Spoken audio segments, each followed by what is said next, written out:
Thanks. Good morning and a warm welcome to the 26th meeting of the Constitution Europe External Affairs and Culture Committee in 2024. We've received apologies from Keith Brown, MSP, who is substituted by Jackie Dunbar, and I would invite Ms Dunbar to make any relevant interests. Thank you, Convener. I have none that I am aware of. Thank you very much for that declaration. We're also joined this morning, and welcome back to Faisal Chowdhury, who is substituting for Mr Bibby. Before we start, I would like to just put on record our thanks. Sadly, Megan Caskey is leaving us to take up a promoted post with the legislation team, and I can say with confidence our loss is their gain. And I would like to associate the committee with our thanks for her tremendous effort and wish her every success in her new role. Thank you. Our first agenda item is a decision taking business in private, and members are content to take item 3 in private. Our second agenda item is to take evidence on the progress of the Empire, Slavery and Scotland's Museums project. And this morning we are joined by Lucy Cassett, Chief Executive, and Sheila Asante, Delivering Change Programme Manager, Museums and Galleries Scotland, and Jatin Haria, Chair, and Zandra Yemen, Member of the Empire, Slavery and Scotland's Museums Steering Group. And thank you for your attendance and your joint submission for this morning. As outlined in the papers, we're hoping to cover your views on the Scottish Government's response to the recommendations, actions taken by the museum sector, steps including the work to scope a new organisation to lead on this work, progress in delivering the change project and potential barriers to progress. And I'm going to invite members to indicate if they want to ask any questions. But first, perhaps I could open with the barriers to progress. Basically, how content are you with the progress that's been made thus far to embed the recommendations, and what do you see as the key stumbling blocks that may lie ahead, and how proactive are the museums sector and the individual museums in delivering on the work? And I'm open for someone to volunteer to go first with that one. Lucy, perhaps I'll put you on the spot. So first of all, thank you so much for inviting us to be here with the committee this morning and to be able to talk to you about this really important work. This has been long work, and it is really vital in terms of addressing the future needs, not just of the museums and galleries sector, but the way that the museums and galleries sector can support change in society as a whole. So I think that's kind of the wider context. Our involvement as Museums Galleries Scotland became about on the back of the murder of George Floyd and the motion in Parliament around Black Lives Matter that set out that ambition, that commitment to creating a dedicated space in Scotland to address these legacies. But I think it's really important to acknowledge that this is really long-term work, and this is work that started long before that, particularly led by Commission for Racial Equality and Rights, where both Justine and Xander were involved. So just recognising this is a really long-time project. We're trying to address decades and even centuries of harm that has been caused. So it's not one of those challenges that we have is to this is huge, the change that we're wanting to see in the sector, and it will take time to deliver that. I think others at the table can probably say more about those specific barriers, but I think the elephant in the room is going to be funding. This is work that will take real commitment, and I think we've seen the work to create the recommendations. The recommendations were accepted in full. The recommendations requested an initial £5 million to take the work forward, and so far £200,000 made available, £100,000 for the steering group and £100,000 for work being led by MGS. So that is going to be something that I'm sure we'll talk about this morning. But I think it's important to say that there is real commitment to this work from across the museums and galleries sector. There's huge commitment to it from MGS. And we are seeing a huge appetite in terms of response from the sector. Museums really want to do this work. They recognise its importance. But the fact that the sector itself is so fragile is one of the challenges that we have, because you need to have museums open to be able to do this work, and you need to have them staffed properly with people who can engage with communities, with the staff that can actually do the collections-based work of looking at those collections and things, and being able to understand the questions around provenance, to look again at the stories that we're telling, to make changes to the exhibitions. There's just a huge breadth of the work that needs to happen, and it isn't work that we can do quickly, but it is something that I think the positive is how committed the sector is to doing this work. And the learning that we have from the great examples of some that have been doing this work for longest, who can then share that experience and knowledge with others, and it's a sector that will work together to do that. So Sheila's project is very much the Delivering Change project we're running is part of MGS's response to that. The recommendations obviously there are 6 of them, and the recommendations in there for Scottish Government. There are recommendations for MGS as the national development body, and there are recommendations for the sector as a whole. And they really need to be seen all together in terms of how those 6 recommendations and all of the different parties act to do that. So we are really developing our knowledge around how to do this work. And so there's lots of positives there, I think, but we'll need that long-term commitment to make that happen. Thanks. Thank you. Just to add, I mean, thank you for inviting us along today, convener and committee. A very basic barrier is finance. Recommendation 1 is a dedicated space, and £100,000 has afforded us the opportunity to employ a member of staff, but obviously that's not going to go beyond a year if it's only that amount of money. But there is also other barriers that are much more intangible, and it's about knowledge, skills and expertise in understanding anti-racism. It's not the same as EDI, which many organisations get confused about that. So one of the other barriers is actually being able to take the time to look at the infrastructure within the museum sector, looking at the employment roles, looking at skills gaps, and taking legal positive action steps that enable us to racially diversify the staffing. So, I mean, we could spend the whole hour talking about the barriers, but we also want to talk about some of the positive things that are happening. Okay. Does anyone else want to come in? I could just add that I think that in terms of positives, there is a real appetite for the sector to take this forward, and the recommendations themselves were really welcomed by the sector as well. And so we've seen that in the work that we're doing, in which it's looking at developing that racial literacy with an anti-racism programme as part of Delivering Change, that we were oversubscribed for our programme. So there is definitely an appetite for the sector to have that understanding and develop that better. But I think that talking in terms of funding, what can happen is that it can seem tokenistic if it's short-term funding, and there isn't a space that understands that there's going to need to be a long-term change, and that long-term change needs an approach that makes people feel that you're actually funding them going forward, and they can see that there's an actual future to their work. Jackie, thank you. Again, thank you for inviting us. I think, as Lucy said, this work is not only just recently started. The CRER, the Coalition for Racial Equality and Rights, has been coordinating Black History Month in Scotland since 2001. The motion that was passed in Parliament was in 2020, I believe. So that's, in a few weeks it'll be in 2025. So there's been a long gap there. It took a long time for the Scottish Government to respond to the recommendations in the report. I'm not quite sure why that took so long. So some momentum was probably lost during that process. There is a expectation management issue to be handled here. Parliament unanimously passed a motion saying there should be a dedicated space. I mean, that doesn't make a dedicated space happen.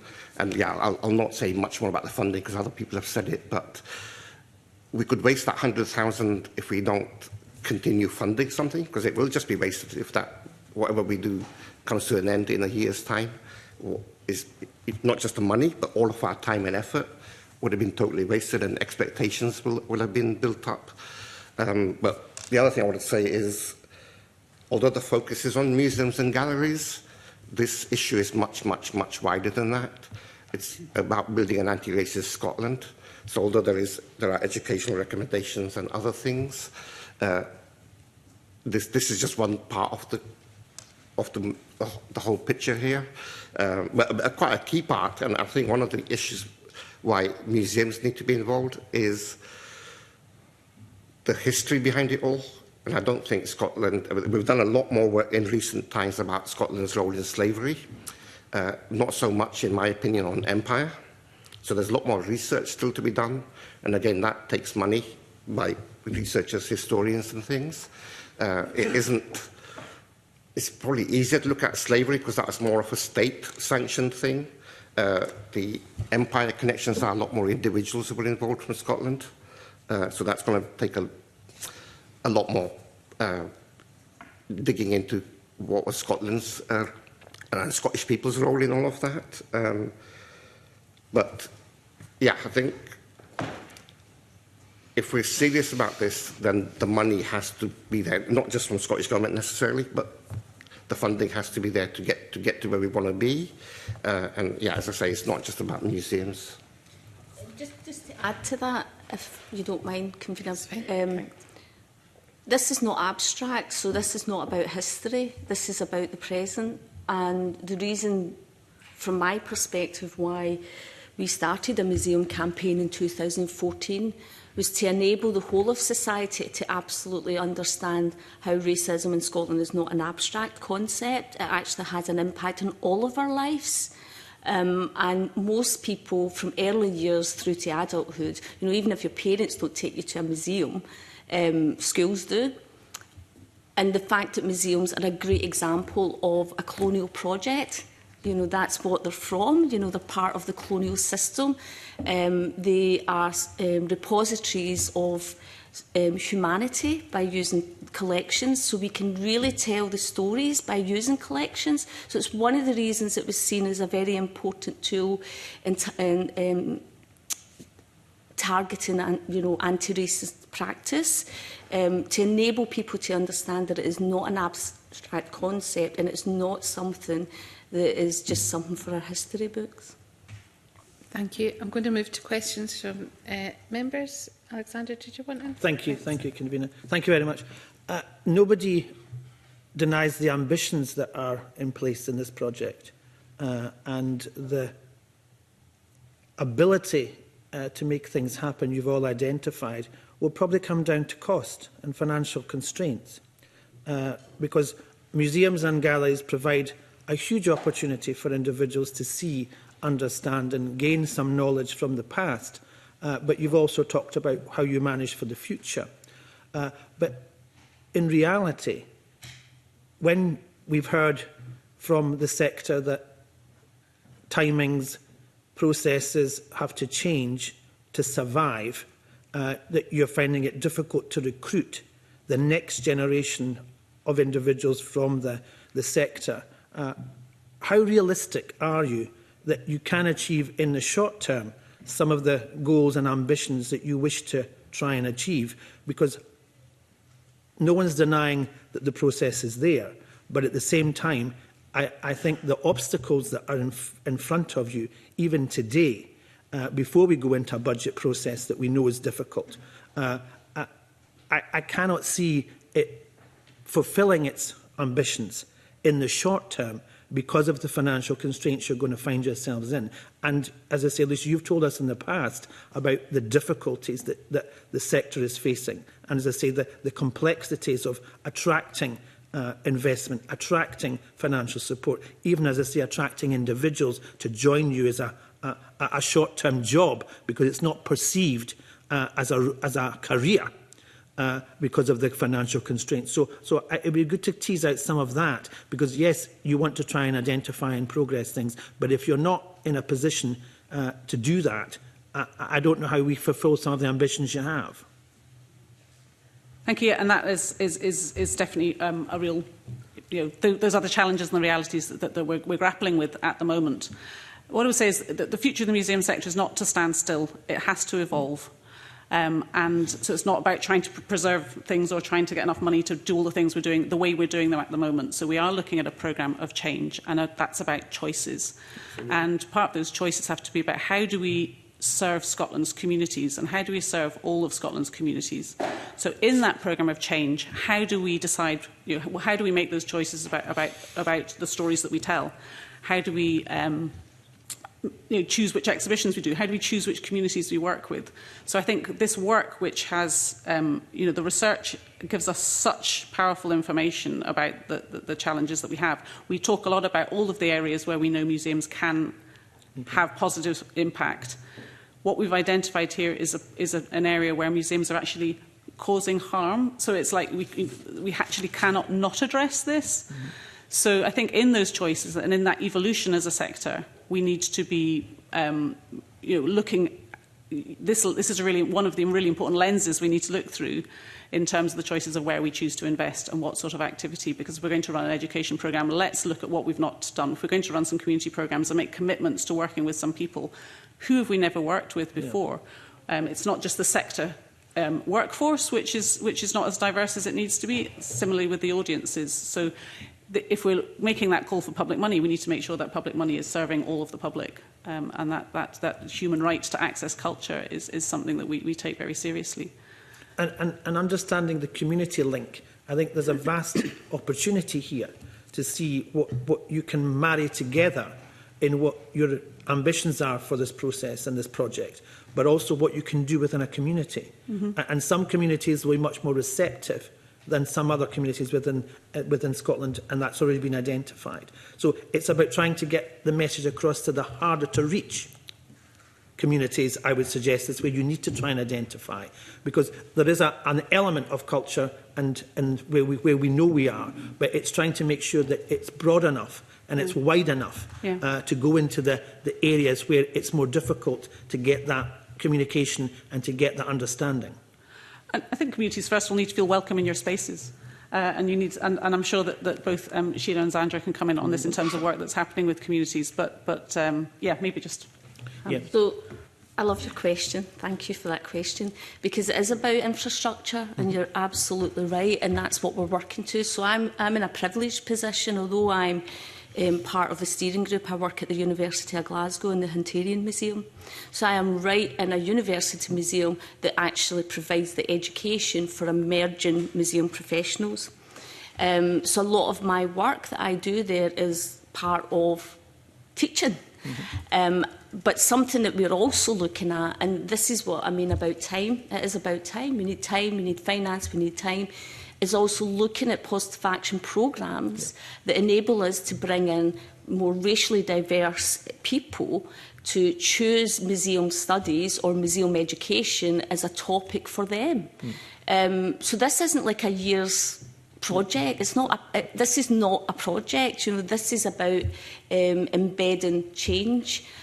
So I'm in a privileged position where we're doing that. But also when you talk about hidden communities, communities are not hidden. They're actually in plain sight. And when we're doing the work that we do actively go out. So while the museum I'm working in is in one part of Glasgow, we have already pulled hubs together from the east, the north, the south and the west. So it's about having the skill sets to be able to do participation.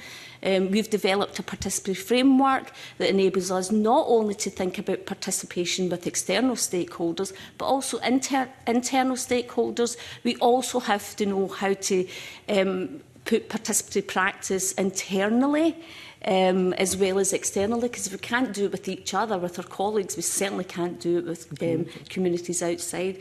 And also just to pick up on that notion of community, what do we even mean when we talk about community? So these are other things that, back to the whole change in the paradigm shift of thinking and taking an anti-racist approach to this work. These are all elements to this work, because it's very deep and it's a deep dive, and it's for all of society, because we're all impacted by the legacy of empire and slavery and colonialism. Thank you.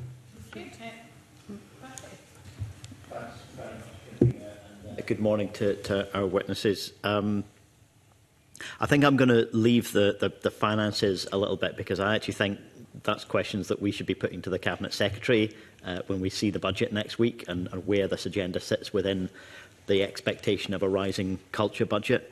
I wanted to talk about the political context of this. There's already been a couple of comments that this is not a new piece of work. This has been, there's been work building on this for more than a decade, actually, to try and get to the point of taking on a major programme like this. And one of the things that's changed in that time is the political context, a worrying regrowth and mainstreaming of far-right ideas, people being apologists for imperialism and worse.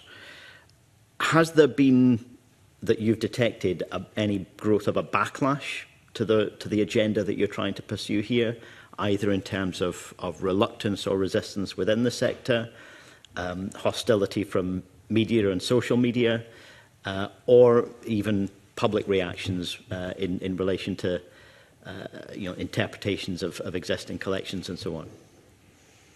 So this gives me the opportunity to invite the community to the Hunterian Museum to actually see the intervention Curating Discomfort. Mm-hmm. If you've not seen it already, please get in touch and we'll take you on a tour. We were really surprised because we thought, so this was an initiative, a project that was actually funded by Museum Galleries Scotland. And I am the creator of Discomfort, so if you're feeling uncomfortable, I'm doing my job well. This was an initiative that was funded by Museum Galleries Scotland, and there was concern because it really does go to the heart of what we're discussing today in a visible context. And we thought, what's the reaction going to be? And I'm pleased to tell you something positive. The reaction from the public, not only locally, but nationally and globally, from audiences, but also people within the sector, has been immense. It's been overwhelming. I mean, beyond what I even thought it would be. So on that, at that stage, like members of the public, it's been fantastic. When it comes to media, we've not had so much negative press. Sometimes the press, the usual suspects like the Daily Mail, maybe pick on someone like me who's doing this work. But that's the press, that's not the public, and I think we have to separate the two out. So while you might be reading articles about culture war, the culture war is within the media, it's not actually playing on the ground in Scotland and in Glasgow. We do have to be alert to the rise of fascism in Scotland because it is very real. I myself attended an event at the Festival of Politics, so it is very visible, so we shouldn't ignore it. But from my perspective as an anti-racist activist, I see that as it means that we're winning. Because why would they bother turning up to certain things if they didn't think there was something for them to push against? I think the public of Scotland we've been having this conversation for over 20 years and they are more than ready and smart enough for this. That's really encouraging. Thank you. Anyone else? Well, just the research itself that we did. So we did 7 different pieces of research. Sheila was actually the project manager for the Empire State of Scotland Museum project as well, so kind of taking her glory here. But among those pieces of research, one of the ones that's really important is the Scott Pulse survey, because it's not about people who want to know about the work, we're feeding in their thoughts. We had those different range of ways for people to contribute their thoughts. But that's just a cross-section of the population. And it's 80% of people saying this work needs to happen, and they are supportive of this work happening and the importance of these stories being told. So I think it absolutely is. People want this to happen, and I think Zandra's absolutely right. It's a few loud voices, and we shouldn't allow them to stop us from doing this work. But I think just to add to that, while many of us in the sector are doing this work, the dedicated space is a separate thing. Yeah. We have, it's absolutely right that museums are acknowledging the past harms and addressing that. But the dedicated space is a completely different concept, and it's almost like a counterculture. And don't panic about the idea of counterculture. Counterculture is good. We've got, one of the best museums in Glasgow is Glasgow Women's Library. Is a great example of what counterculture achieves and what that does, in particular when you think about intersectional feminism. So when we're thinking about a dedicated space that is black-led, it's as equally important. when we're thinking about how we're driving change in this work and in this area, and to make an anti-racist Scotland a reality. Thank you. Was anybody else wanting to come in on this point? There will always be some people who are against, there's nothing we can do about that. But the point of this work is almost to help educate the vast majority who probably don't know much about Scotland's role in empire and slavery. And I think the more we can tell them about it, the less they are likely to get on the side of the absolute racists and fascists who you will never change. There's a very small minority. So, and I think if Scottish Government did even the 100,000, but any amount of money that Scottish Government devotes to this sort of work is going to get a backlash. It's just something we have to deal with. There's no other way around it. It's not a reason not to give funding. Yeah. I've got time for one last. That's fine. I just wanted also to ask about repatriation. The section of our written briefing that deals with this quotes from the Scottish Government,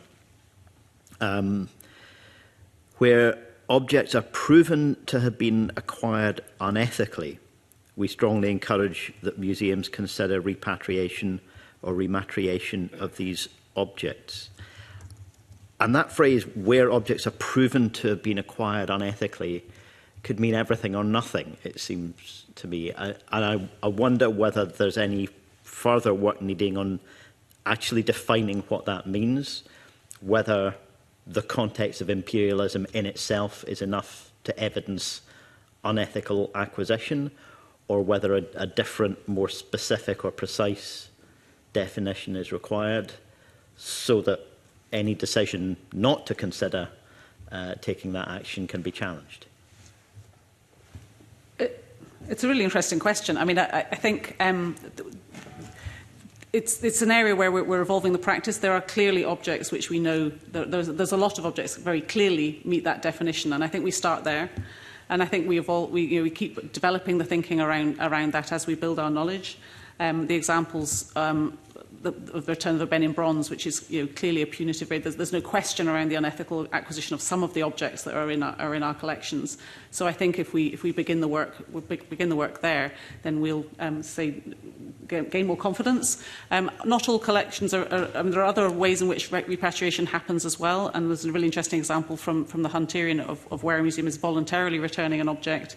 So it's not always a question of these kind of requests that come in. Zanji, do you want us just to talk about the Galliwas? As part of our creating discomfort, because there's always a legacy to this work too, is we have a partnership with the University of West Indies, and we have repatriated the Galliwasp, which is a Jamaican lizard which is extinct in Jamaica. And it's really important for the research in the Caribbean, but also just thinking about impact on the ground.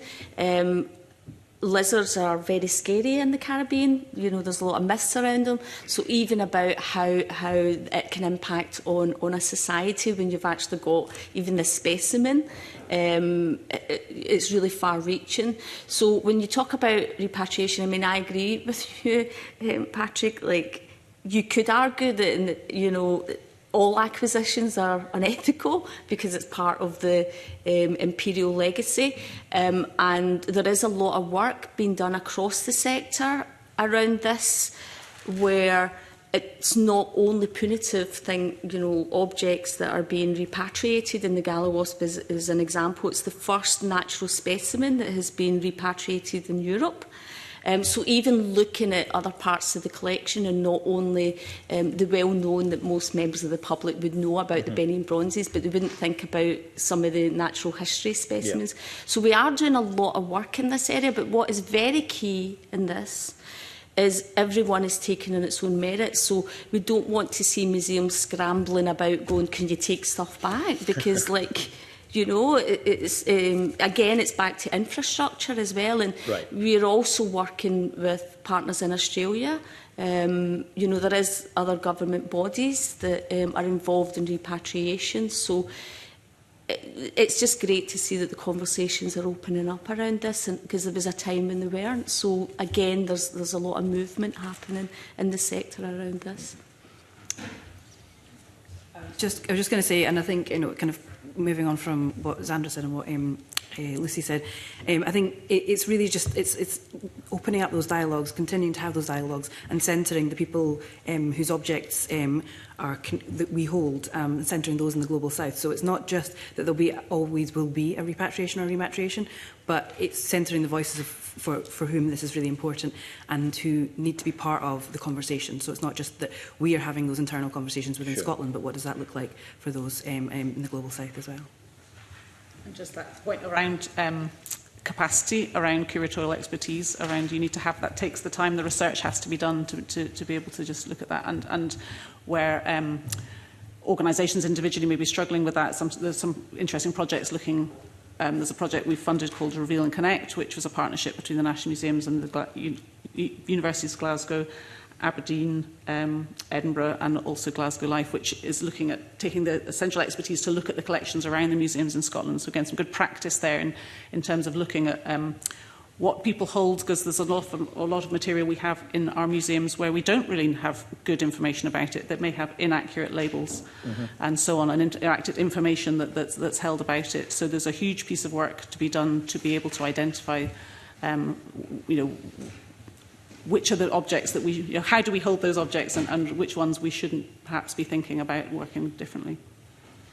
Thanks very much. Thank you. Thank you. Faisal? Thank you, Convener. Good morning, panel. Just to draw attention to all my colleagues here, I was, at the beginning, I was part of that the group, but when I was elected as an MSP, I walked away. Not walked away, I thought I'll leave it for them to do all the hard work they have done. Just to say that, Zandra, I've visited your Hunterian Museum and I've seen the work you're doing and the work you have done. And one thing while I was involved, and I know how Professor Sir Jeff Palmer and others, and Jathin and yourself, has done a lot of work. It's a very important work because that needs to be told, and we all want that to be succeed. But one question I've always had, I know the presentation you've done, I've been to quite a few meetings. I know it's taking time, and what I heard from yourself and others. But what do you think that we can do, this committee can do, to speed things up? Or how do you think that we can pass the message?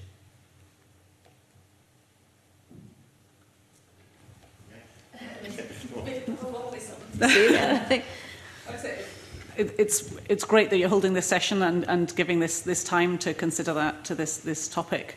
I say this work's been happening for a while, and we're really delighted to be able to discuss it with you, because obviously you have that possibility of raising the profile of the work and be able to keep that in mind in terms of all the different demands there are on the culture budget and on the culture sector as a whole. I think one of the things is just to think that this isn't just a culture issue.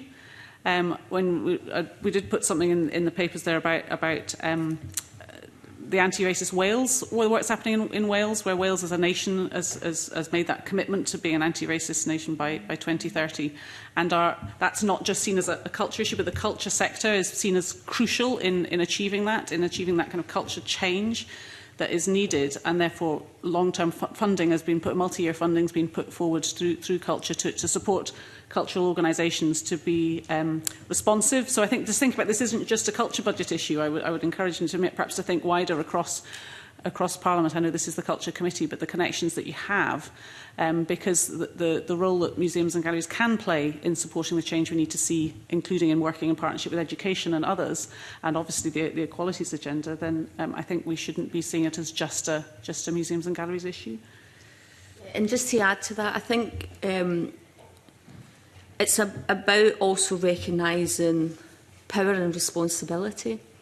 For me, the work is about building social and cultural capital, because it's where, you know, not having social networks, not having cultural capital actually perpetuates inequality across society. So it's about, picking up on what Lucy's saying as well, it's about the broader context. So for me, these spaces are spaces where we can build our social and cultural capital. But not only that, with regards to you and the power that you have, if you have gaps in your knowledge about this, come and speak to us. I think you have to be curious. I think you have to be very open-minded, keep coming back and forth and have these unfinished conversations with us. It's great that you're having this meeting today, but it's every day for us. So it's about revisiting, being okay in your own vulnerability about where your knowledge gaps are in this. And obviously we want you to go to the Minister and ask them to give us more resources. Sheila, did you? Oh, wait, no. Jatine, thanks. Yeah, I mean, it's great that you're discussing issues of anti-racism. Doesn't happen in every committee, I don't think. In fact, my organisation did some research about how often race is mentioned in different committees. You will now get a lot of brownie points after today's discussion for our next bit of research. But I would, take Xandra's point. If take up the visit offer of not just the Hunterian but other spaces, I think that would be a far better learning curve than sitting in a meeting.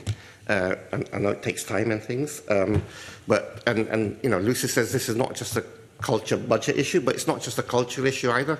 This is a wider anti-racist issue for Scotland. So I think absolutely dig into it. The 100 million plus that's been promised, what would be the anti-racist outcomes from the spend of that?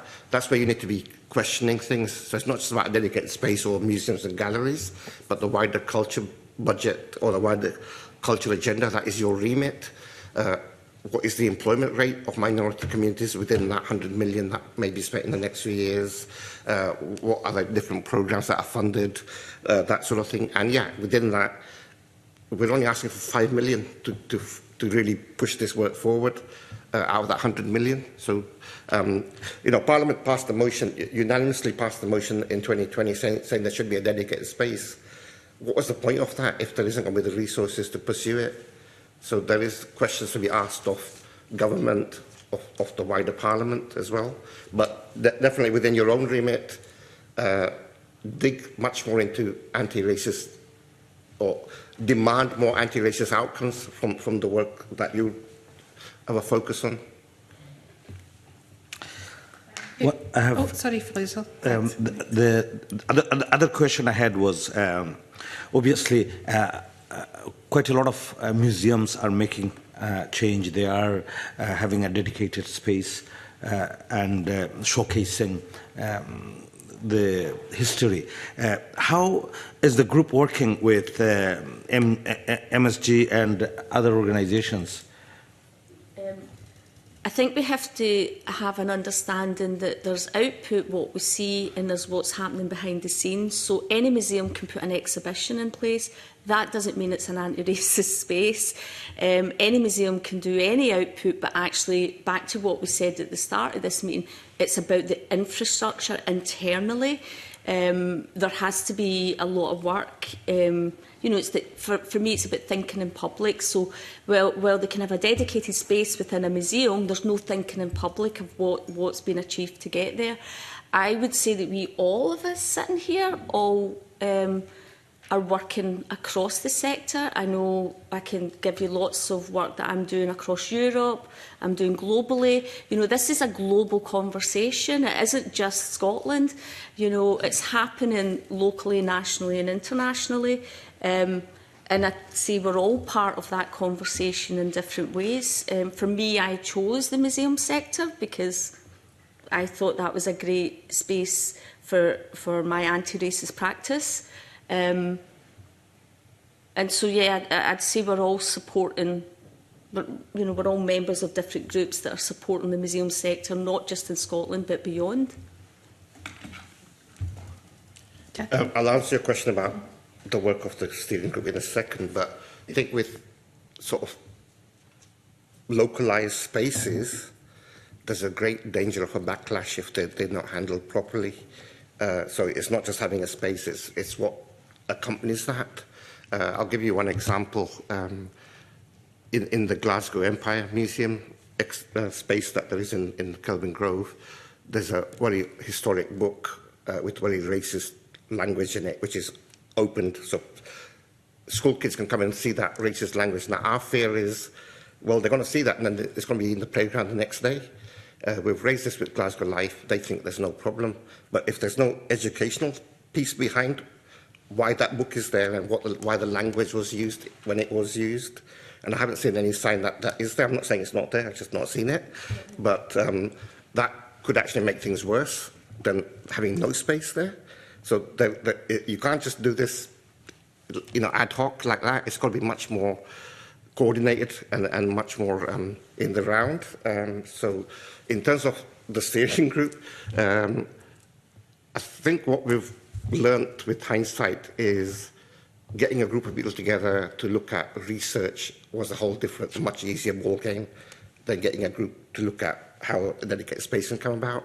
And we do need different skill sets on the group, and we are looking at that now. But at the moment, it's been 7 of us doing this on a voluntary basis. We're going to get our first member of staff who's going to start next Monday.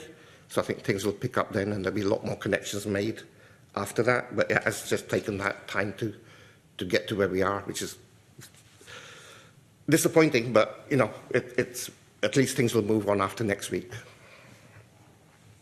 Thanks. No, I was just going to say, well, just on the back of the Glasgow Museum's display, I know there is some work, I think, happening in terms of educational tours to specifically educate around that piece. So I think there is some work happening. But separately to that, within the Delivering Change programme, we've been looking at kind of basically mirroring the model that Zandra had at the Hunterian around that organisational understanding of what this looks like, so that it's not going to be something that's just done in small parts within the organisation or done by those who are dedicated to this work.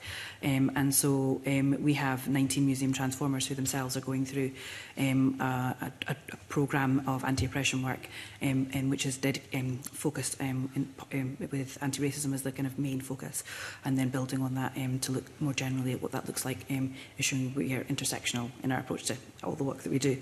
But so there are 19 museums who are kind of piloting a process to look at what this looks like for an organisation to understand how it doesn't just kind of do this as an exhibition space, or doesn't just do this for the outputs that we see, but also the work that's going on in the background as well.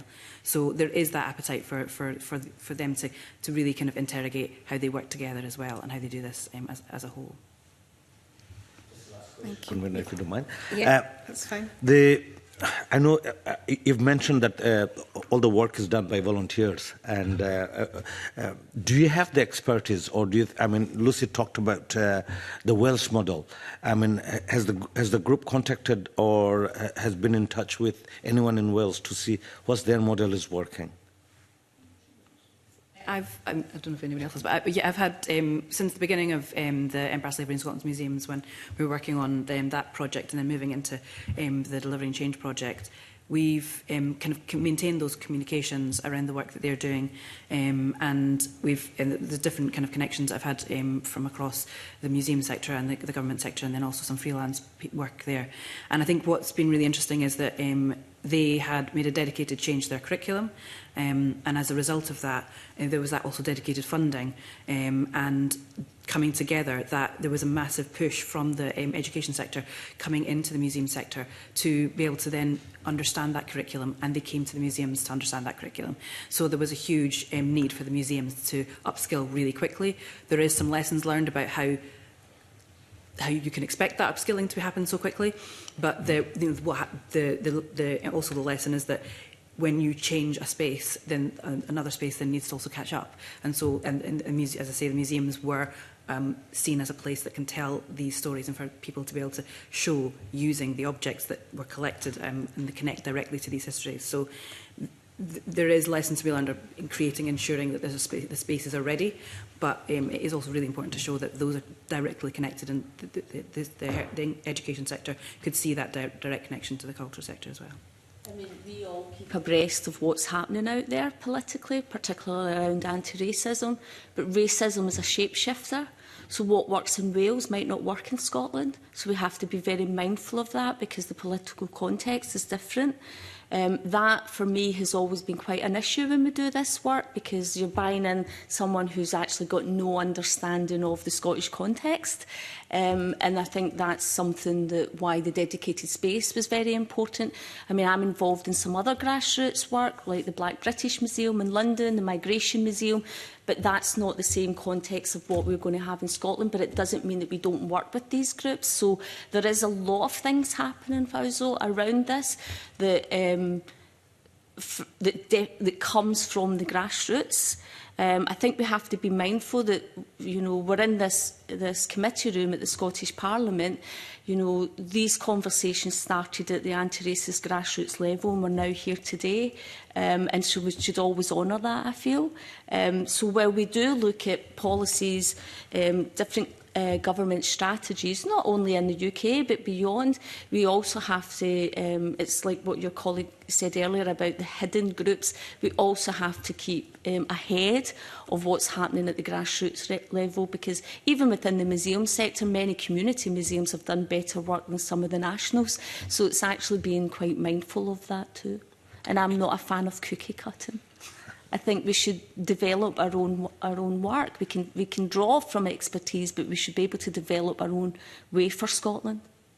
Thank you. Thank you, Convener. Thank you, Alexander. You had a supplementary. Just a quick supplementary.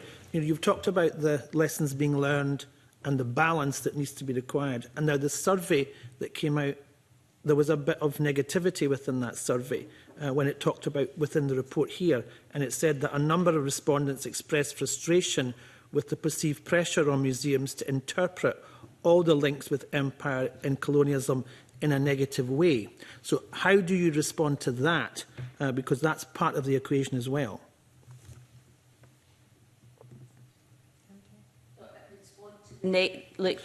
Empire stories always been quite negative. Well, as I said, the respondents to the survey indicated that they saw that it was being interpreted.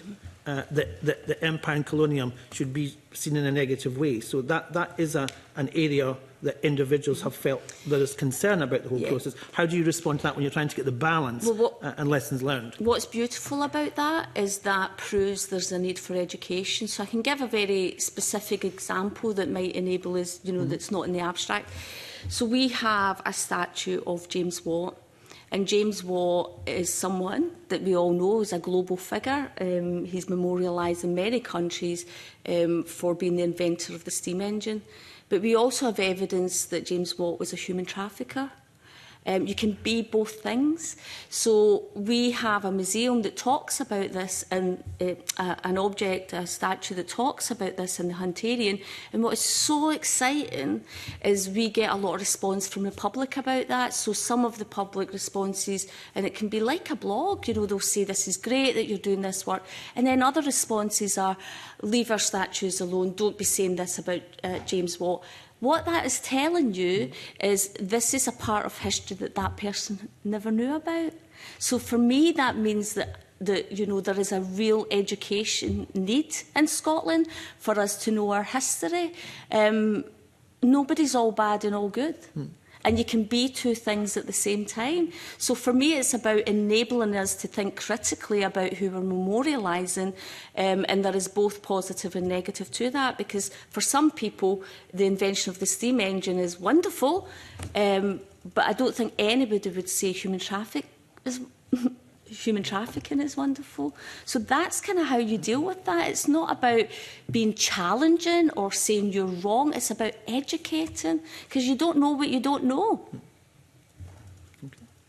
Thank you. Thank you. Steve? That was a very illuminating set of comments you just made. Because earlier on, when I was listening to you, I must confess I was concerned that you weren't prepared to allow for nuance. You described...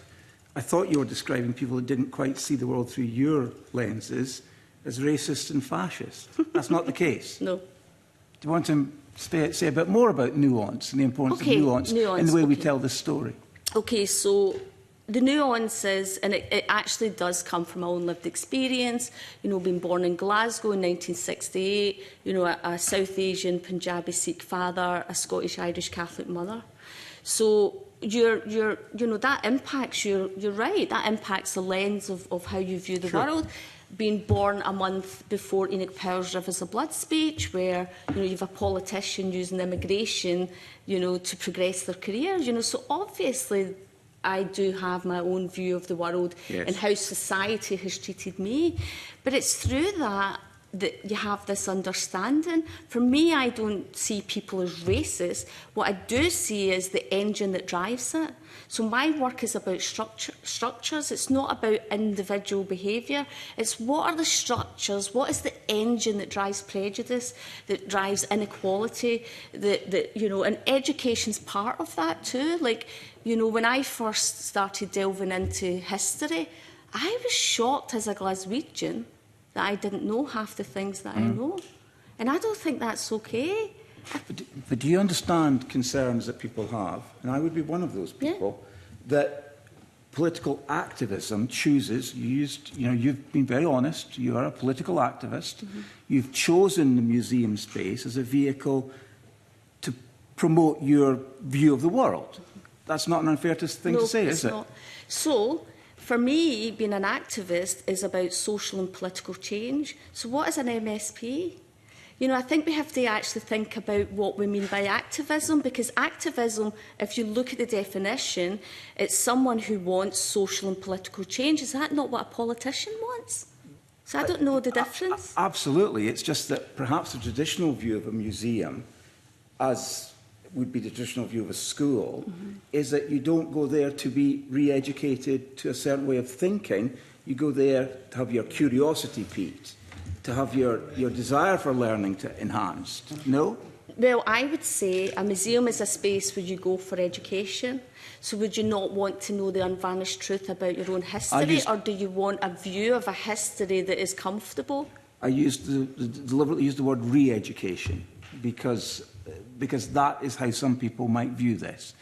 And that was behind the survey response that Alexander Stewart highlighted in your response. I can see some other people want to come in. Sheila, you were indicating, were you, that you wanted to come in? I was just going to ask the question around re-educating, because essentially that's saying that the education that we currently have has been open to the perspectives and hasn't had one particular topic that it has looked at. So, you know, it's essentially trying to say that what we currently do now is the only current history, and that anything else that tries to challenge that or bring in a variety of perspectives is actually is re-education, as opposed to what we're trying to do, which is understand that history is not one particular story. As Andrew was saying, you know, I am, and going back to personal, I'm half Ghanaian, and from a place in which people were enslaved. And I'm also the great-granddaughter, can't remember how far down, of the Mayor of Liverpool, where the people were being taken from. So, you know, history, I am not one thing, history is not one thing. It is an ever-evolving thing, and what we're asking is for people and for our students and for our pupils to be critically questioning everything constantly. That is, as you say, that open dialogue is the space we want. But we're not trying to re-educate, we're asking them to ask questions. And if they keep asking those questions, if they keep to understand better how we connect across the globe, how Scottish history connects. Thinking of the Highland clearances, for example, it is not a simple story of just the Highland clearances, but then those people who were then colonised and persecuted then became part of a colonising and persecuting endeavour themselves. That's not to say that they themselves are bad people, but they are part of a history that we also need to have a conversation about and ensure that everyone can see all sides, and then they can start to use their own critical thinking. Listen, I completely concur with everything you've just said. I think it's important that we see the issue, we see the vileness, the evil of slavery, but in the context of what else was happening and the complexity of that issue. That's a vital aspect of education. I just express the concern that maybe other people have as well, is that we aren't using this worthy endeavour as a vehicle for political activism, which I personally would not want to see our museum spaces or our schools being used overtly for. And that is another point of view. And the reason that I started with the question about nuance is because I wouldn't like to think that you would think, because I have these concerns, that I am a racist or a fascist, because I am, in my view, I am neither. No. Yes. And that's why museums are great spaces for these conversations, and that's why object-based learning is a great space. I mean, if you were to come and visit us, you would find it quite enlightening, I'm sure of it, and also you would be it's about being enabled to have these conversations in such a way where those accusations are not on the table.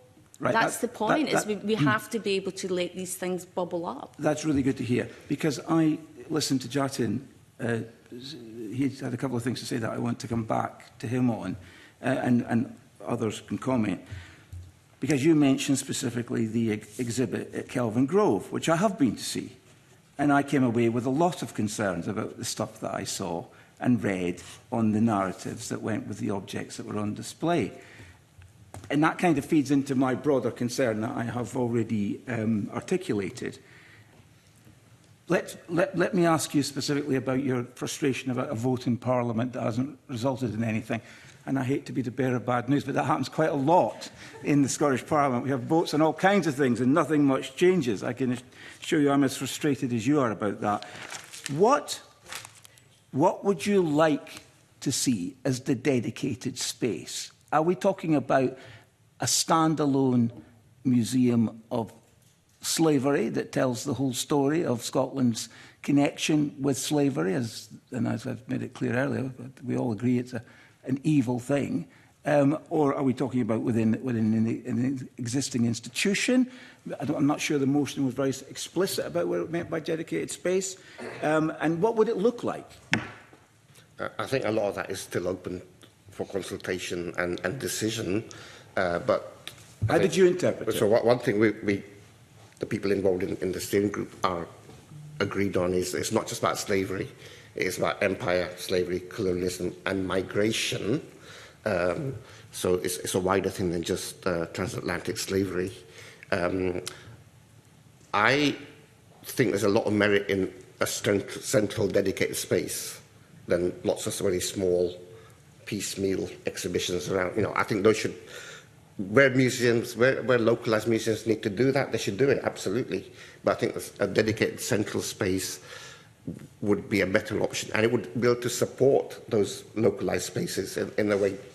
My frustration with the Kelvin Grove exhibition, I think that could have done with some support from a group of experts who know what they're talking about and how to handle backlashes and things. Yes. I think Sheila said there is some material or whatever, but that doesn't stop a kid seeing that and then experimenting it next day in the playground without knowing why it's wrong to do that and why it was okay 100 years ago. Not okay, but why it was done 100 years ago.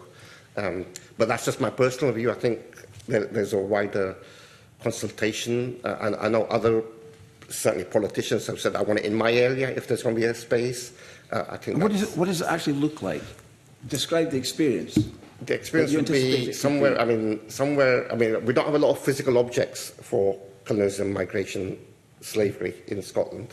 So it would be more, from my personal point of view, it'll be an education space, largely. It'll be a museum of sorts. A teaching space? Teaching, absolutely. A community space as well. It would be a lot of things. It depends how much resource we get for it. But Sandra might have more to say, actually. I think actually, when we think about the space, a place where people feel welcome, a place where people can learn, where people can have the discomforting conversations, a place where young black people feel ownership of, which I think is important because there's not really many museums that they would feel that way about. But also, as Jatin said, a place where archiving, so there's a lot of archives, I'm of a particular age in Scotland where I've seen a lot of things and a lot of anti-racism work and a lot of organisations that no longer exist. Many people didn't think that those archives were important, but they are important to us. And also a learning space, as Jatin said, you know, when museums, you know, there's a lot of work to do in understanding what, you know, what, as Sheila said, you know, with the project that MGS is running, anti-oppression training. That isn't going to change everything in one, you know, this has to be long term, you know. We've had anti-racist training throughout my whole lifetime. It's not really changed anything. It has to be done in tandem with so many other things. So the other thing about this space, and we don't know what that space would look like because, you know, we're at the mercy of resources, finances, space, you know, location, all of that stuff. But it should definitely be somewhere where even other museums could go to for support, places where, you know, many teachers, you know, we were thinking about educating in history. There's a lot of work being done across the sector using museums also to educate teachers to enable them to be able to be there for the kids, to educate the kids. So it could be a catch-all space for a lot of that work. What it looks like, none of us can say because, you know, we won't probably be around by the time we get to that point. Oh dear, that's a very pessimistic... I don't mean around as that's in... a very pessimistic view. No, but seriously, it's like it's been an ongoing thing. I mean, you can look around the world, so you've got the African American Museum of History and Culture, which is a great success. It hasn't taken away from the fact that there's so many other Smithsonian museums. But it is a dedicated space that speaks specifically to that history. Sorry, so, Lucy, is that how you see things? I think what museums are is evolving, and what museums can be is evolving. And I think that sort of from an approach where you'd go in and there'd be a sort of one didactic, this is the story we're teaching you, is really not the way museums are now just putting displays together. There's much more, here's lots of different perspectives on a particular thing, that nuance that as Andrew's talking about with the example with Watt, saying there's all these different narratives here and we can show more than one thing at a time. We can also ask questions. I was at a really interesting museum this year when it's like, we've had this object and we've done this over the years. We're now wondering whether we should still be doing that. What do you think? And actually the power of museums to get people to actually ask those questions, and that's not about re-educating, but actually the curiosity that you can have from engaging with that, and the power of some placed questions I found from that museum, which is the Dash Museum in Oslo. I thought it was brilliantly done in terms of we're thinking about this as a museum, as curators. What would be interesting on what your perspective would be, and I think that sort of evolution of what a museum can be, I think, is something that this work is really well adapted for. That is a very broad question, obviously, what a museum should be. I liked your description of coming at an issue from different directions. I didn't feel that was the case in the Kelvin Grove, I've got to tell you, in the exhibit that was specifically mentioned. I felt it was a very single-directional sort of a narrative, which actually led people, I think, to pretty bad conclusions about themselves, which I think is the opposite of what you said, because you were talking about how your institutions that you're involved with were causing people harm. And I think we don't do causing people harm either. I think I've probably taken enough time. I was just back in. Yeah. Steve. You would ask a specific question about should it be a dedicated space or part of something bigger. I sort of answered that from my personal perspective. If it could be part of something wider, that would be better, in my opinion. Right. Because it'll draw people in who wouldn't normally go there otherwise. And that's a real benefit. That's what we need from this. We don't just need people who already know some of the issues going along. We need people who know nothing about these issues to learn. But I'm not sure how feasible that would be. So not separate in the sense of distinctive, but as part of something else that brings people through the door. It could be, but the more people who bring through the door, the better. Yeah. It was always supposed to be that, like a hub that would direct people to where collections are around Scotland. So it was never meant to be this dedicated space and we keep it all to ourselves. It was to enable people to feel comfortable to go into the spaces that they don't feel comfortable walking into. Mr Adam? Good morning, everyone. Basically, my question's changed in my head about 3 or 4 times as the conversation's going on. But I'll try and say something lucid. I'll try to come to some conclusion with everything I'm trying to ask. But basically, you did the comprehensive audit of museums' collections, and the biggest capital spend at the moment in cultural sector is the Paisley Museum.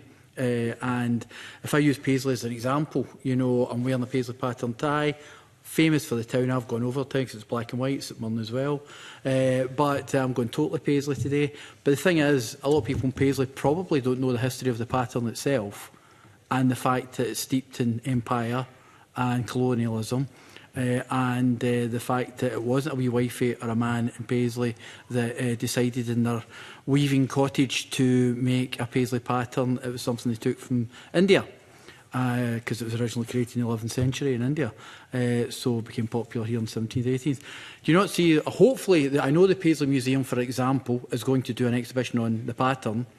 Hopefully, they really look into that as well, because it's things like that that people are going to open up their eyes and actually say, I need to know more, because that's part of my culture. And do we agree that these are the kind of key things that will get people in and get them talking? That's important. I mean, we've been doing this work a long time. In Paisley, I think what's happening in Paisley is going to make Paisley a destination, so I'm really excited. For me, that's the big opening next year, is the Paisley Museum. But we had those conversations about the Kashmiri shawl, the Kashmiri pattern that you're wearing in your tie. But we also have had the conversations about the Robertson Jam symbol too. And so we do need to lean into those conversations. And picking up on what Mr Kerr's saying also, it's not about everything's all bad and all good, but we have to be able to talk about these things. Well, some people might have thought these symbols were okay. They were never okay to the people that they were trying to symbolise. So it's not about just as simple as what the conditions are of the past. They were never okay. That a lot of this was never okay. And I think that's where Paisley has been leaning into those discomforting conversations and doing them in such a way that actually is about enabling us to think critically, not about making people feel guilty or fragile around this. It's about us actually going, I never knew that. I now think quite differently about this. I'd actually forgotten about the Robertson Jam symbol, see? and now it's I've probably excised it from my head because of the thing, because it was something that was just there all the time. We all grew up with that. And it was it just shows you how things have changed over the lifetime. But yeah, we need to embrace these things. And that's where museums are great spaces to be able to do that. And that's like modern museums. That's what I believe they're trying to create in Paisley, is the fact that to have these conversations with young people and children to make sure they understand. Because if you look across the road to UWS, there's a picture of the Reverend Witherspoon, who Paisley was very proud that he signed the Declaration of Independence for the United States, but he's also a slave owner. And I think it's not so much about taking the statue down, in my opinion. It's more about the context. I think that's what you've been saying, Sandra. The context says, yes, he did that, and he said these weighty words, but at the same time, he was a slave owner, along with just about everyone else that signed the document as well. You know, so I think it's... Sorry. No, I was just... there's some brilliant work going on in Paisley at the moment, and as well as those guys, they also have a really important World Cultures collection, and they've been working really hard and thinking really hard about all of that. And I just want to make that offer if any member of the committee would like MGS to try and facilitate any visits to some of these organisations, to see some of these museums and talk to the people who have been doing that work, we'd be really, really happy to try and facilitate that for you, because I think that the team at Paisley, I'm sure the team at Glasgow would be really would like to have the opportunity to discuss the approach with you if that's something that's of interest. Oh, definitely. Okay, anything else on this?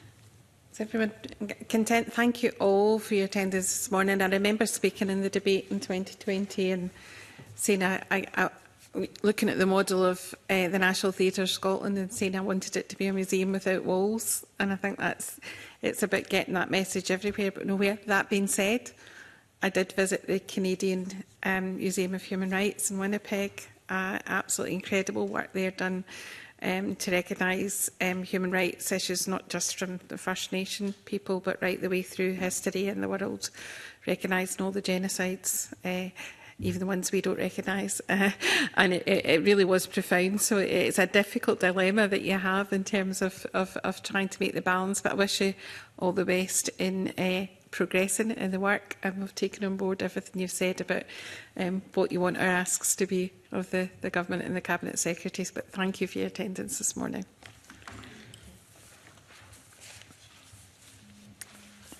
I'm just going to suspend for 5 minutes and go into private session. Quick comfort break.